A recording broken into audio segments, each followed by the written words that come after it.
एसटीच्या भाडेवाढ विरोधात धुळ्यात शिवसेना उपटा गटाच्या वतीने चक्काजाम आंदोलन करण्यात आलं आहे।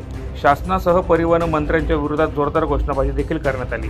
राज्यातील परिवहन महामंडळाची परिस्थिती ठीक नसताना राज्यातील बहुतांश बसेस भंगारात निघाल्या असताना देखील भाडेवाढ कशासाठी असा संतप्त सवाल सेनेने उपस्थित करत भाडेवाढ मागे घेण्याची मागणी केली आहे।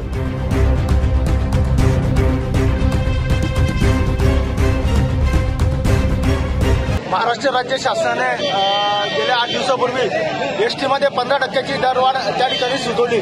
या संदर्भामध्ये परिवहन मंत्र्यांनी एक स्टेटमेंट त्या ठिकाणी दिलं की दरवाढ झाली आणि महाराष्ट्र राज्य एसटी प्राधिकरणाने परिवहन मंत्र्यांना देखील या संदर्भामध्ये विश्वासामध्ये घेतलं नाही। कालच महाराष्ट्र राज्याचे उपमुख्यमंत्री अजित पवार यांनी वार्ताहरांशी बोलताना सांगितलं की एसटीची अवस्था अत्यंत खराब असताना ही दरवाढ करणे अत्यंत चुकीचं आहे।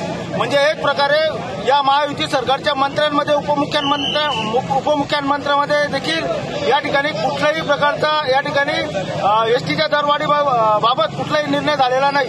15% दरवाढ ही अत्यंत अन्यायकारक आहे। एकीकडे संपूर्ण महिला वर्गांना त्या ठिकाणी एसटी बसेस त्या ठिकाणी फ्री करत असताना जे सर्वसामान्य नागरिक एसटीने प्रवास करतायत त्यांना 15% दरवाढ या ठिकाणी केलेली आहे। मुळातच संपूर्ण महाराष्ट्रामध्ये सर्वच्या सर्व एसटी डेपो हे भंगारामध्ये निघालेले आहेत।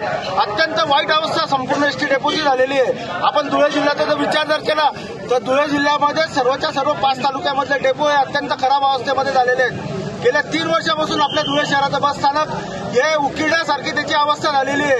त्या बस स्थानकावरती सुविधा देण्याच्या ऐवजी या ठिकाणी एसटीने दरवाढ जी केली ती अत्यंत अन्यायकारक आहे। एसटीच्या सर्व बस डेपोचं नूतनीकरण आज आवश्यक आहे। एसटी कर्मचाऱ्यांच्या मागण्या ज्या गेल्या वर्षानुवर्षे या प्रसंगी शिवसेनेच्या उपनेते शुभांगी पाटील, माजी आमदार शरद पाटील, माजी आमदार अनिल कोटे, जिल्हा प्रमुख अतुल सोनवणे, माजी महापौर भगवान करंकाळ, विनोद जगताप, निंबा मराठे, संदीप सूर्यवंशी यांच्यासह सेनेचे पदाधिकारी मोठ्या संख्येने उपस्थित होते।